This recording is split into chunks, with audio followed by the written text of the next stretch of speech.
Russia's attacks on Ukraine overnight have been widely condemned around the world as heinous, barbaric and cowardly after cities were pounded for the first time in months, killing at least 11 people.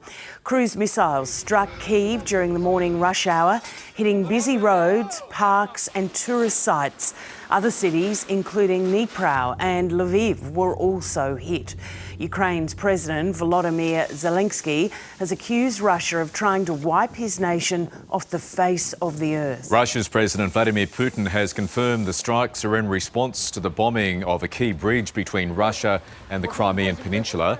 Europe correspondent Isabella Higgins reports. These Russian airstrikes are being described as some of the most intense since the war began. Ukraine says 81 missiles were fired, 43 of those were shot down, but it's caused devastation across Ukraine. From Zaporizhia in the south, where an apartment building was hit, to Kyiv in the east, to Lviv in the west, homes, parks, apartments and energy facilities have been hit. Ukraine's President Volodymyr Zelensky says there are widespread power shortages, but he says this shouldn't affect the spirit or morale of Ukrainian people. In Kyiv, the relative peace the capital has enjoyed for some months has now been shattered. Missiles landed in the centre of the city, one right near a children's playground. Already dozens have been wounded, many have been killed, and EU leaders are describing these attacks as heinous, barbaric and cowardly. Russia's President Vladimir Putin says these strikes are a retaliation in response to an explosion on a Crimean bridge at the weekend.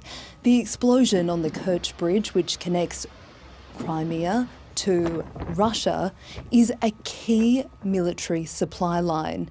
Now, the Russian president has described this blast as a terrorist act and has blamed Ukraine's secret services, although officials in Kyiv have not taken direct responsibility. In an address, Vladimir Putin says if there are further attacks on Russian territory, his country is not afraid to further escalate their war efforts. It's clear that neither side are willing to back down in this war, and it's ordinary citizens who must pay the price.